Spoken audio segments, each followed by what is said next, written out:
Agora imagina, se isso acontece na Vale, que é uma empresa privada, o que não pode estar acontecendo na Petrobras, entre outras? É o tipo de investimento que eu prefiro ficar de fora. Mas com relação ao Bitcoin, tudo que até hoje o Peter Schiff falou, eu discordo. Se você tivesse R$ 1 milhão sem o conhecimento que tem hoje, o que faria? Começando mais um Urros Responde as perguntas que vocês me enviaram aqui na área de membros do canal e também no nosso Instagram na quinta-feira, dia 14 de março. Como sempre, foram várias e deixo o meu muito obrigado. E muitas aqui relacionadas a um mesmo tema, então eu vou começar por essas e vou agregar todas que falam sobre a questão da Petrobras, interferência na Vale, e a mais recente sobre a Odebrecht, agora chamada de Novo Honor, e Andrade Gutierrez, que venceram uma licitação da Petrobras para obras da refinaria Abreu e Lima. Assim, o que esperar disso e o que isso diz sobre o momento brasileiro e as possíveis intervenções na própria estatal do petróleo? É o que já era esperado. E eu me surpreendo com alguém que esteja surpreso com o que está acontecendo, porque todos os movimentos políticos que foram feitos depois da eleição do atual governo estavam levando nessa direção. E a própria visão econômica do governo Lula sempre deixou muito claro o seu objetivo de interferir mais nessas empresas, de ter uma ingerência maior, ditar os rumos, seja da Petrobras ou de outras estatais, bancos públicos, por exemplo, que também é outro capítulo aqui do vídeo. Mas com a Petrobras há uma dificuldade maior pelas melhorias de governança que hoje impedem uma interferência tão direta e nefasta como aconteceu no passado.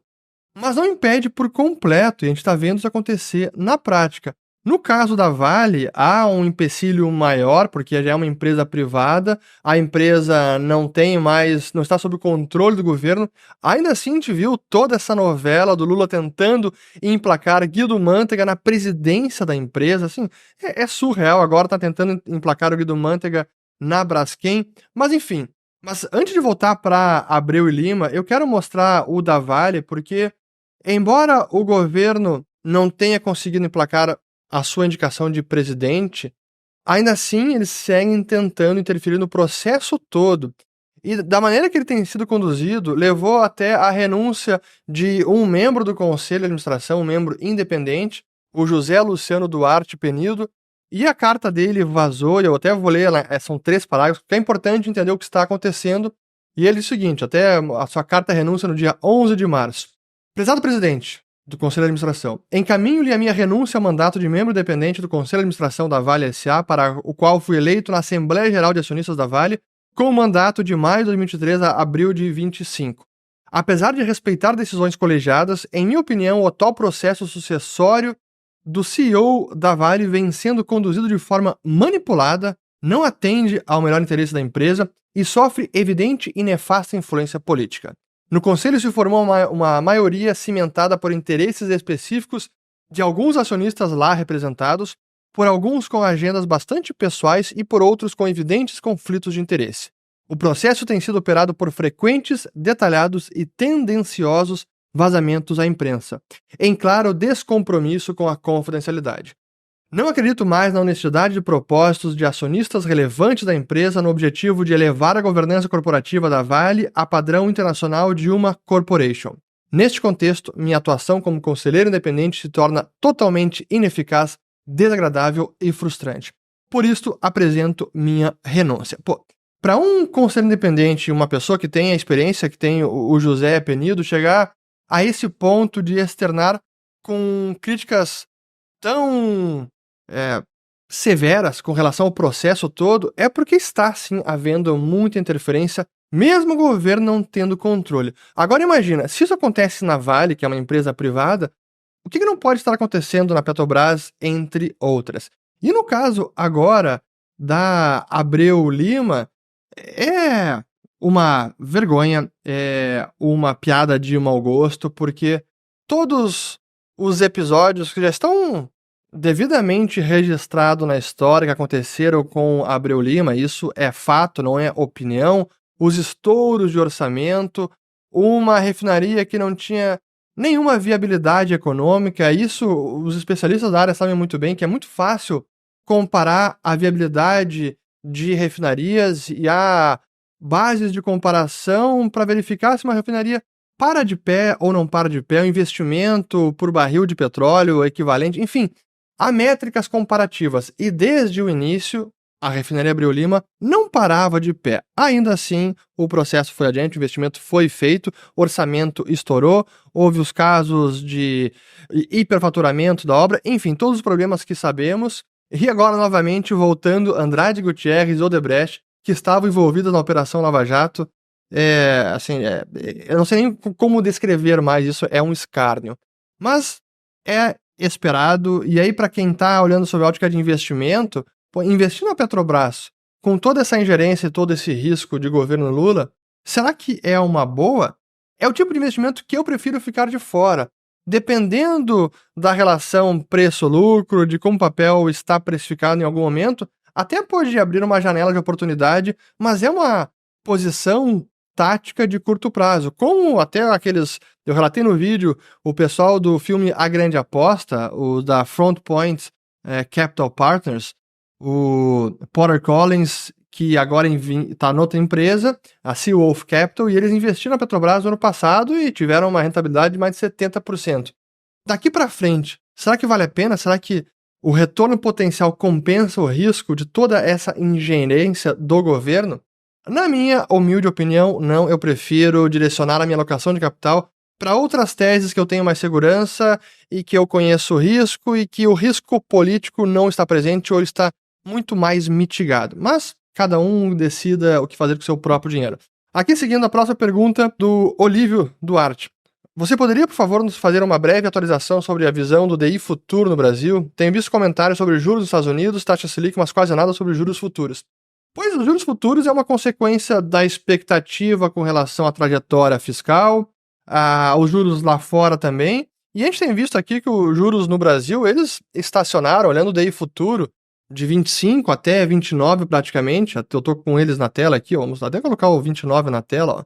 Vem lateralizando já desde o começo do ano, com uma leve tendência de alta no momento. E aqui tem duas grandes influências. Primeiro, o juro lá fora. Isso significa o juro longo em dólar representa um piso para o juro longo no Brasil.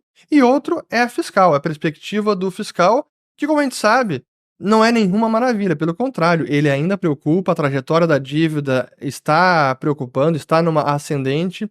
Enquanto não houver claros sinais de uma mudança na política fiscal, de contenção de gasto, de redução da dívida PIB, é difícil imaginar uma queda mais significativa nos juros futuros. E a gente pode ver também pela NTNB 2035 ou 45, que ainda está em patamares bem elevados, lá ao redor de 6% a taxa real. É muita coisa, mas esses são os fatores que a gente já imaginava. Aqui do Eduardo. Gostaria de saber a sua opinião sobre as reservas fracionárias. Já vi vídeos seus explicando por que não era mais contrário, mas não consigo entender os argumentos favoráveis.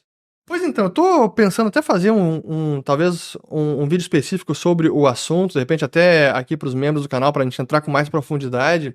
A gente publicou ontem, sábado, tô gravando aqui no sábado, publicamos hoje de manhã cedo, o vídeo sobre o Banco de Amsterdã, que era um banco que se chamava de Full Reserves, ou reservas completas, ou 100% de reservas. E eu tenho problemas com essa definição, 100% de reservas ou reservas fracionárias, porque não é uma descrição adequada do que está acontecendo com a gestão de liquidez bancária. É importante entender se há um casamento ou descasamento de prazos entre o passivo e o ativo do banco. E todos os passivos precisam estar casados com os ativos. Não basta um banco ter lá depósito à vista, enfim, as suas obrigações 100% casadas com reservas. Se ele tem outras obrigações que podem ser a prazo, por exemplo, letras financeiras ou debêntures que vencem em 6 meses ou 1 ano, e o restante do ativo vence num prazo muito maior. E esse é um problema que eu vejo nos críticos de reserva fracionária que não entendem a liquidez bancária. É preciso casar todos os passivos e ativos em questão de prazos e riscos, e não apenas depósitos à vista com 100% de reservas líquidas. Dinheiro no passado era ouro e prata, hoje é reservas no Banco Central ou papel moeda. Não basta isso. Por isso que eu digo que, isso eu falei na minha palestra, mesmo um banco que seria considerado 100% de reservas, isso é, para depósitos à vista emitidos, ele tem 100% de reservas no banco. Se o restante do seu passivo não está casado, não tem ativos que vencem no mesmo prazo que o passivo, ainda assim o banco pode quebrar, mesmo sendo 100% de reservas. Então, eu vejo que há uma superficialidade na análise da gestão bancária. Eu vejo isso mesmo em economistas da escola austríaca. Então, a própria descrição e denominar de reservas acionárias não retrata com plenitude o que está acontecendo num banco. Então, mas eu acho que eu vou fazer um vídeo mais específico sobre isso que vale a pena. Quem não assistiu minha palestra, vou colocar aqui, foi uma palestra que eu fiz na Conferência de Escola Austríaca de 2017, sobre reservas fracionárias. Aqui do Silva, com a turma de Wall Street entrando no FOMO, o medo de perder o bonde, Fear of Missing Out, dos ETFs agora, será que o primeiro bear, o mercado do urso, não será proporcionalmente intenso, visto que essa turma vai vender no pânico? É bem possível, e dado o volume que está migrando para os ETFs agora, e nas últimas semanas foi muita coisa, assim, foi recordes, foram dias sucessivos de recordes de entrada de capital nos ETFs. Neste momento aqui o BTC até estava em queda, ó, tá em quase 68 mil dólares, neste momento 11h25 da manhã de sábado. Mas eu entendo que sim, é possível que num momento de fuga, queda de mercado, os ETFs podem até exacerbar um movimento de correção. Mas não é apenas ETFs, é também derivativos, alavancagem que costuma exacerbar os movimentos, sejam de alta, sejam de baixa de preço. Isso vale para qualquer ativo, né? Aqui do Pedro Melo. Falando de cripto, já ouviu falar das shitcoins? O que acha delas? Bom, shitcoins, como diz o nome, são moedas de merda. Eu acho que o nome já é bem descritivo o suficiente, não precisa mais de nenhuma análise. Então, shitcoins são shitcoins. Se você voltasse no tempo até os acordos de Bretton Woods, o que você faria diferente? Existia outra alternativa que fosse sair do padrão ouro, aqui do Givago? É uma ótima pergunta e o contrafactual é sempre difícil, né? Existia alternativa que era do Keynes, que era o Bancor, que seria uma moeda emitida por uma entidade supranacional aos moldes de os direitos especiais de saque do FMI. Portanto, a unidade de conta mundial e a moeda seria emitida não por um país, mas sim por um banco mundial, um banco central mundial. Tinha essa ideia que acabou não prosperando e venceu a ideia dos americanos, que nós já conhecemos. Mas poderia haver outra solução? Poderia. O problema é que o que foi definido em Bretton Woods, obviamente, dependeu muito das circunstâncias daquele tempo, das teorias econômicas que dominavam e que embasavam aquelas decisões e os próprios estudos para determinar, bom, o que a gente vai fazer agora com o sistema monetário que está esse caos? A gente precisa de estabilidade monetária do mundo inteiro. E aquela solução foi um meio termo de não abandonar o padrão ouro, que era a única referência conhecida histórica que o mundo tinha, mas ao mesmo tempo forneceu alguma discricionariedade para o Federal Reserve de conseguir manipular a oferta monetária, inflacionar o mundo, inundar o mundo com dólares, que foi o que aconteceu, que acabou levando ao próprio colapso desse acordo. Mas, dada a ciência econômica dominante naquele momento, eu acho que ia ser difícil outra alternativa que não fosse algum abandono do ouro. Porque até hoje eu digo que o padrão ouro e a restrição que ele impunha aos países, aos bancos centrais, e a disciplina que ele impunha, especialmente a governos, no que tange a responsabilidade fiscal, essa restrição era enorme e, na minha avaliação, benéfica. Mas toda a ciência dominante à época dizia o oposto, e ainda diz. Ainda acham que a restrição do ouro era uma relíquia bárbara, era uma camisa de força desnecessária. E eu acho justamente o oposto. do tio Patinhas Bitcoin. Ele sempre manda pergunta aqui, ó. Base monetária recuando 17% na Argentina. Vem deflação estilo a era do ouro do Reino Unido por aí? Não, não creio. Vamos lá. O que está acontecendo com a Argentina... Tem até outra pergunta sobre o Milei, já vou colocar ela aqui junto.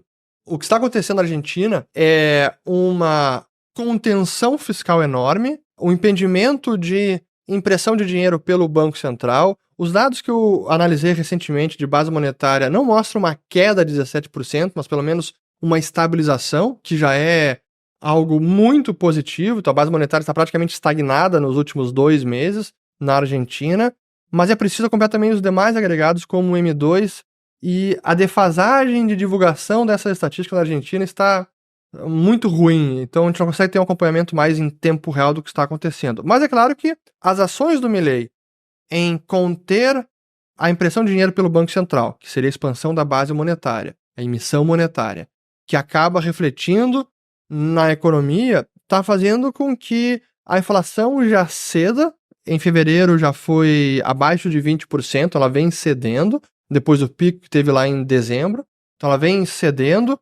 O câmbio estabilizou. Até vou colocar aqui o dólar blue, olha só. Chegou aqui nesse momento, está ao redor de 1.025 e o câmbio oficial está quase 900.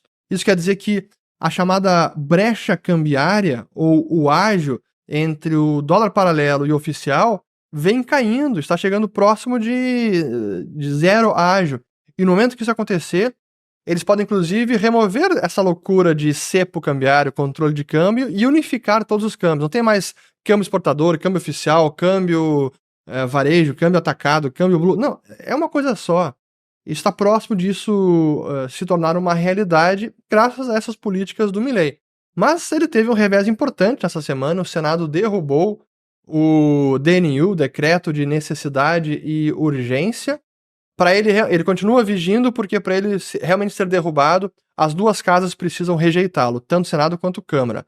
A Câmara ainda não rejeitou, é um risco ainda. Vamos ver como ele vai lidar com este problema caso seja derrubado o DNU. Mas o que está ao seu alcance em termos de cortar gastos ou estancar o nível de gasto, ele está fazendo e está conseguindo resultados positivos macroeconômicos de estabilidade macro para a Argentina. Então, como ele domina a teoria econômica, ele entende o que precisa ser feito, ele conseguindo fazer esse básico já surte efeitos muito positivos para a economia argentina.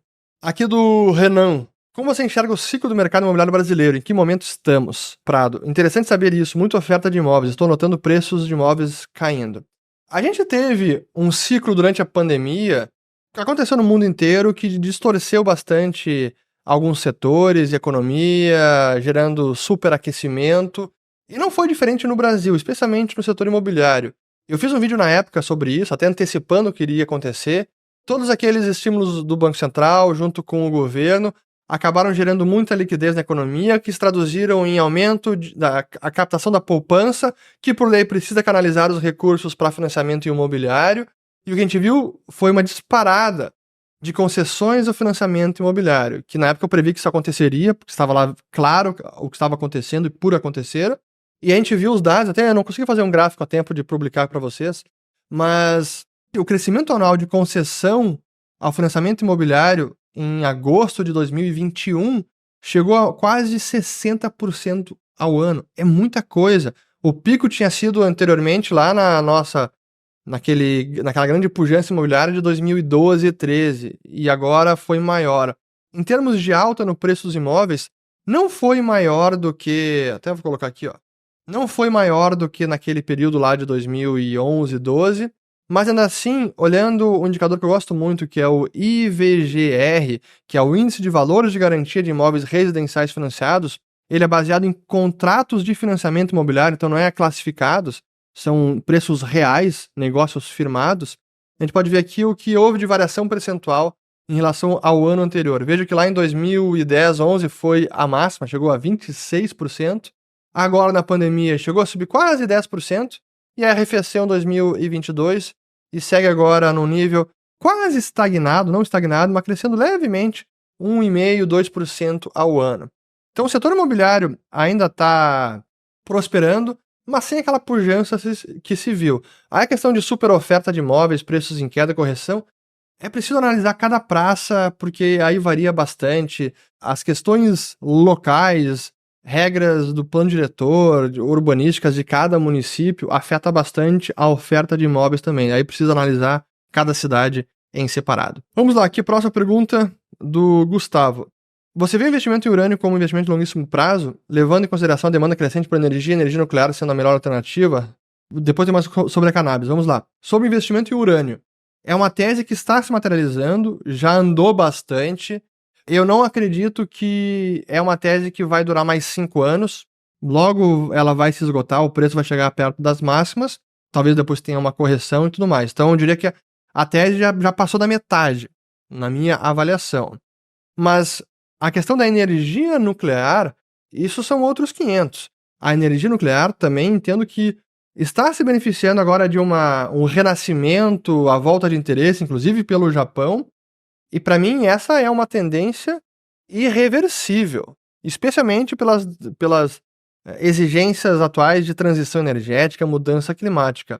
Mas isso é algo separado da tese de investimento em urânio, que é algo mais pontual sobre o descasamento ou desequilíbrio entre a oferta de urânio e a demanda por urânio. Sobre cannabis, caso fosse proibido o uso recreativo nos Estados Unidos, só o uso medicinal, seria suficiente para a tese dar certo? Possivelmente não, teria impactos, e é preciso analisar cada empresa também do setor, mas dada a situação atual, regulatória, a perspectiva, e o preço também das empresas que estava nos últimos meses, a relação risco-retorno, potencial de upside, potencial de risco, ainda é bastante favorável. Então, por isso que eu sou otimista com esse setor.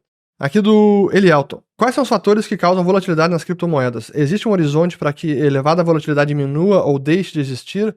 Vamos lá. Quanto menor o volume de negociação, quanto menor for a criptomoeda, maior é a volatilidade. Isso vale para qualquer ativo, não só para criptos. Esse é o principal fator.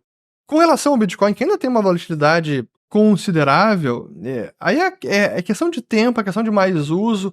Ele ainda está hoje, o Bitcoin hoje ainda é bastante negociado no mercado como um ativo monetário, um ativo de proteção, mas com potencial ainda significativo de upside, então de retornos, e não é tanto usado como uma moeda, como um meio de troca. Então, nesse processo ainda, que eu digo que é de monetização, descoberta de preço, é natural que a volatilidade ainda seja relevante. Já caiu bastante, se a gente olha historicamente, já caiu muito. Mas para chegarmos a um nível de volatilidade tipo ouro, ou então até alguma moeda como o dólar, aí precisa muito mais tempo. Ainda é muito novo. Quando a gente coloca em contexto histórico e dá um zoom out, 15 anos não é nada. Não é nada para um ativo tão inovador, tão diferente, tão difícil de entender para muita gente. Imaginar que já teria uma volatilidade similar à do ouro é esperar demais do que o Bitcoin pode entregar neste prazo de tempo. Aqui do Kampf. Se você tivesse R$1 milhão sem o conhecimento que tem hoje, o que faria? Provavelmente vai perder uma boa parte desse dinheiro, se não quase tudo. Ia investir em opções sem conhecimento, ia alavancar em dólar futuro, em Bovespa futuro, ia fazer besteira. Então, eu tentaria adquirir o conhecimento para não chegar nesse momento de ter dinheiro na mão e fazer besteira com ele.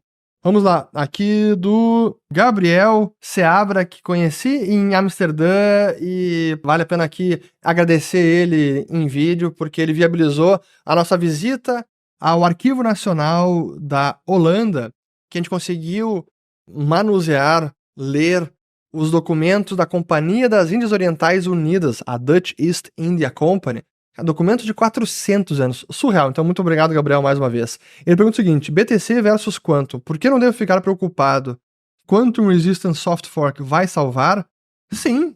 A única solução, se chegar no momento em que Quantum Computing, computação quântica, é uma realidade que ameaça os algoritmos criptográficos do planeta todo, não apenas do Bitcoin. O Bitcoin é um padrão que é utilizado por o mundo inteiro. Sim, seria um soft fork para mudar o algoritmo da mineração. Ah, mas seria algo simples de executar, sem nenhuma fricção, sem instabilidade ou sem impacto em preço? Não, eu imagino que seria algo possivelmente com muito ruído, com turbulência, com impacto em preço, especialmente se tiver que ser feito às pressas. Mas, ainda assim, não vai acabar com o sistema. Então, não precisa ficar preocupado. Aqui do Matheus. Se a Anatel bloquear o acesso ao Bitcoin, como ficaria a situação? É tão difícil bloquear o acesso à rede do Bitcoin, tem tantos meios de contornar as restrições tecnológicas ou legais de acessar a rede, a forma de transmitir transações, até por rádio, é possível transmitir por satélite. A rede é virtualmente imparável. Traria a complexidade adicional? Sim, mas não vai parar o Bitcoin. A Anatel não tem esse poder. Aqui do Adriano. Conta melhor a história das tulipas. Pois eu estou pensando em fazer um vídeo de tulipas mais curto, porque esse é um dos conteúdos que a gente está produzindo para a nova temporada do Nas Fronteiras do Dinheiro. Até já deixo o convite, quem quiser conhecer mais, tem o link aqui na descrição do vídeo, que a gente está até oferecendo para vocês uma amostra de um dos documentários que a gente produziu sobre o grande crash de 1929. Para quem não sabe, é importante explicar melhor. O Nas Fronteiras não é apenas um curso de macroeconomia, investimentos, finanças, ciclos econômicos, mas é também um conjunto de documentários que enriquecem as aulas, ilustrando com a realidade de países, com assuntos históricos. É sensacional, e agora a gente acabou de passar por Paris, Londres, Edimburgo e Amsterdã para produzir documentários sobre bolhas financeiras históricas que são importantíssimas para entender o mundo atual, inclusive um conhecimento que ajuda a gente a investir melhor e conhecer mais sobre finanças e economia. E agora, na próxima temporada, teremos também um documentário sobre a mania das tulipas, que é um assunto interessantíssimo. Então, link na descrição do vídeo. Aqui do Pinheiro. Peter Schiff está sempre a dizer que o Fed vai sacrificar o dólar, baixando os juros mesmo com a inflação alta. Concorda? Em parte. Sacrificar o dólar, não. Mas desvalorizar o dólar, sim, que é o que o Fed faz desde que ele começou a operar em 1914. Mas o que o Schiff chega a afirmar, que até é um risco de hiperinflação do dólar, isso eu discordo. Não acho que o Fed vai realmente sacrificar a moeda e baixando os juros e deixando a moeda hiperinflacionar. Não vai acontecer. Nas nossas vidas, não vai acontecer. Tenho certeza absoluta disso? Não tenho, mas para mim é 99% de chance que o dólar não vai hiperinflacionar. Isso não significa que ele vai seguir perdendo poder de compra. São coisas distintas. Hiperinflacionar, praticamente a moeda colapsar, perder todo o seu poder de compra, a ponto de ser repudiada e até ser suplantada por uma nova moeda. Isso eu não acredito que vai acontecer na nossa geração. Então disso eu discordo do Peter Schiff. A próxima dele é o seguinte: acha possível que você esteja errado quanto ao Bitcoin e o Peter Schiff esteja certo? Sim, é claro que eu acho isso possível e, como sempre, é uma coisa que eu aprendi, é sempre manter os pés no chão, manter a humildade e sempre reservar uma possibilidade de que você está errado. Então, para mim, eu sempre levo isso em conta. Eu vou estudar, eu vou analisar, vou entender os argumentos, vou tentar rebater, vou absorver. Mas com relação ao Bitcoin, tudo que até hoje o Peter Schiff falou, eu discordo. Então, para mim, ele ainda não forneceu argumentos suficientes que rebatem aqueles que eu tenho, outros que defendem o Bitcoin, que entendem que ele tem muito valor, que seguirá prosperando. Até o momento, o Peter Schiff está errado. Será que ele vai estar certo daqui, sei lá, 10 anos, 20 anos, 50 anos? Talvez. Mas essa eu sigo apostando que ele está errado. Mas, como sempre, eu posso estar errado também. Sobre esse assunto e sobre vários outros. Quanto mais a gente estuda sobre tudo, mais a gente assume uma posição de humildade e de incerteza e de que a gente precisa estudar mais e que a gente pode estar errado. Então, acho que isso é saudável para todo pensador, intelectual, estudioso de qualquer assunto. Aqui do CP Aires. Alguma chance do Robert Kennedy Jr. ser eleito ou vai continuar só essas duas ridículas opções? Acho bem difícil que ele consiga ser eleito. Ele acabou de anunciar que está concorrendo de forma independente, então na campanha agora presidencial ele não vai estar nem dentro dos democratas ou republicanos, ele era democrata. Mas a verdade é que é irônico, porque o país que em tese representa, é o bastião da democracia, os Estados Unidos, quando se fala de eleição presidencial, tem muito pouca democracia, porque não há opções. todo o sistema, o incentivo é apenas para 2 partidos, democrata e republicanos, e não nenhuma alternativa adicional.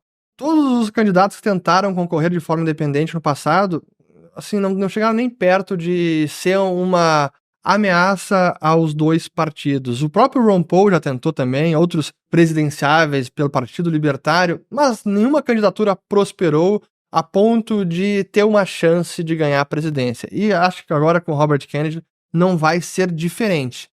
Sobre as suas ideias, eu concordo com muitas delas, talvez não todas. Ele é um Bitcoiner, eu conheci ele, estive pessoalmente na Bitcoin Miami do ano passado, 2023, e que ele deu uma palestra, até me surpreendeu, não sabia que ele era tão defensor do Bitcoin, mas não acho que vai ter nenhuma chance.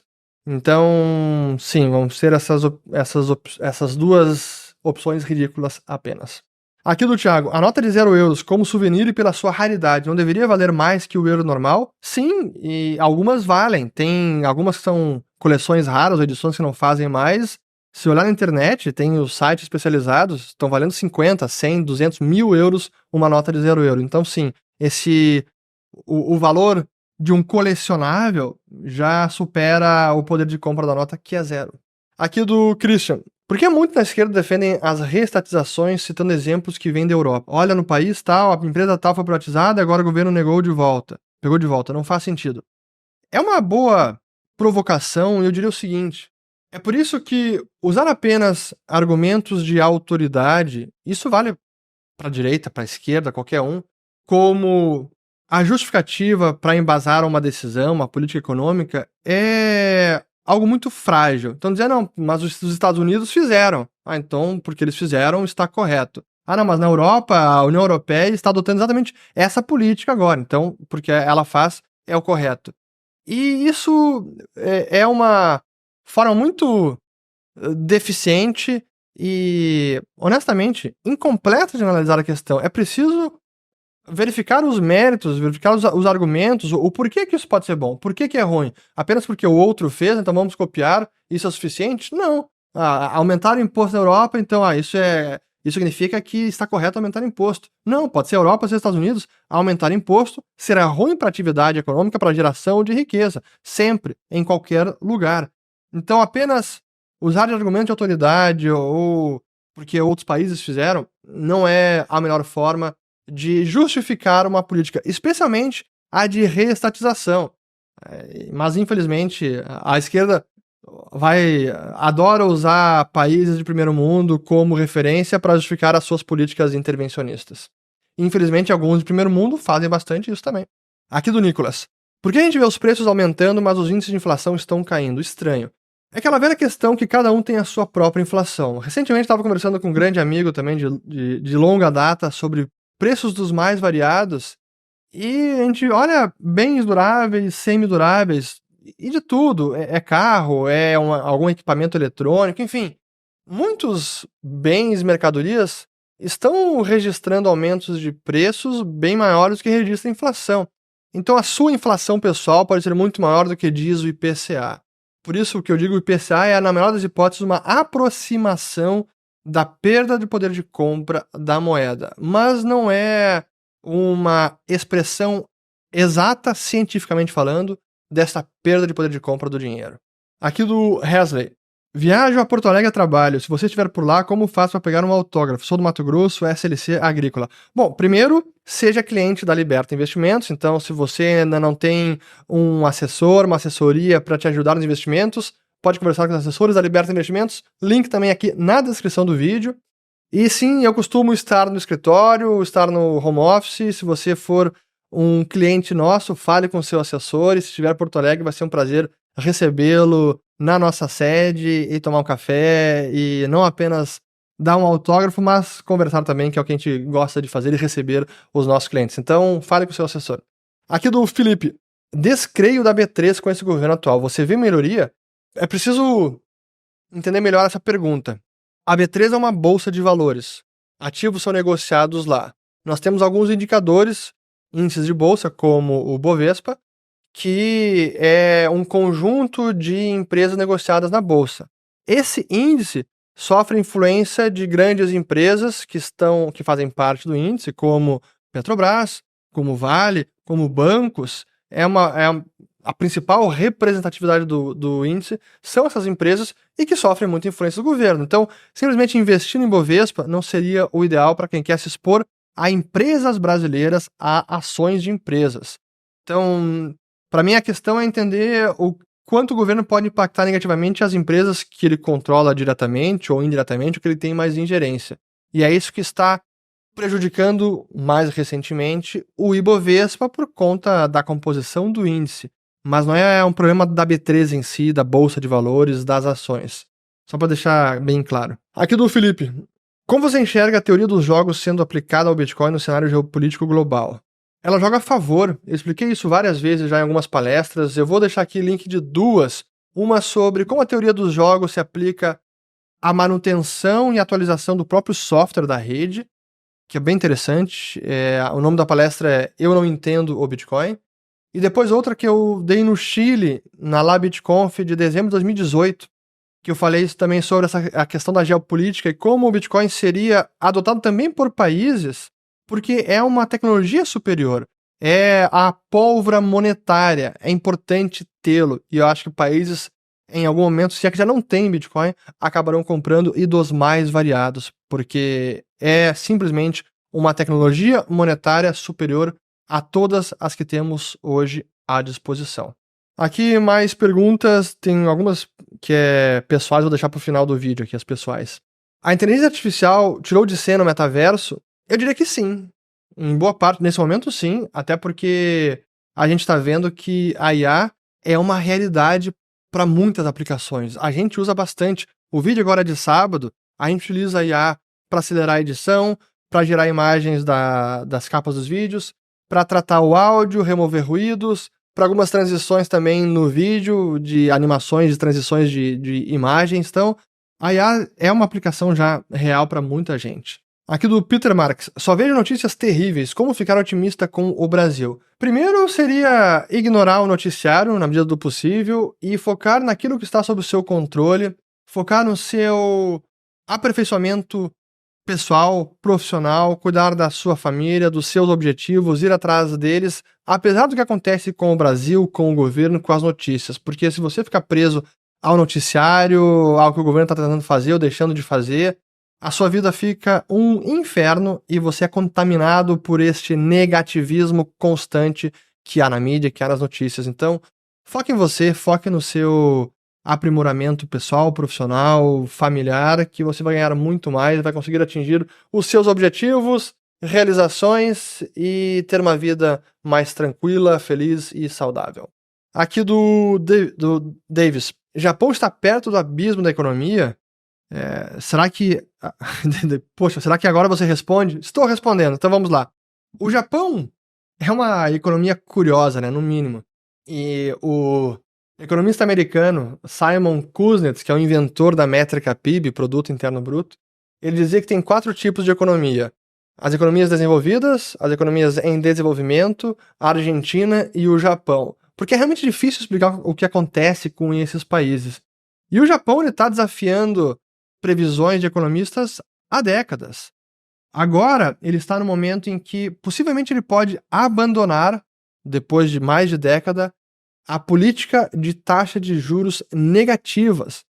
A taxa está em menos 0,10, a taxa básica até hoje. Só que a inflação começou a pegar, salários estão crescendo num ritmo maior do que o Banco do Japão gostaria, e toda a expectativa agora é que o Banco do Japão possa abandonar na próxima reunião de política monetária, que é não nessa semana agora, na outra, que ele possa anunciar o fim da era de juros negativos. É o último país que até hoje não abandonou essa política heterodoxa, extraordinária e inédita, e que, na minha humilde opinião, não surte os efeitos desejados. Mas abismo econômico é uma palavra mais forte.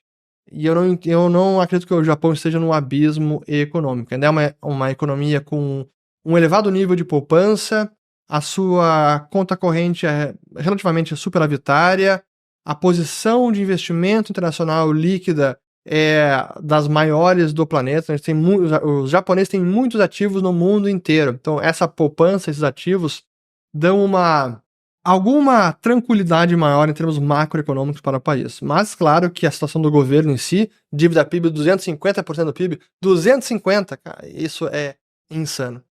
Mas enfim, agora 2 perguntas finais aqui, pessoais. A primeira do Gustavo. Qual a sua relação com carros? Tem essa paixão brasileira? Felizmente não sou apaixonado por carros, então não preciso gastar dinheiro com isso. Não tenho essa paixão.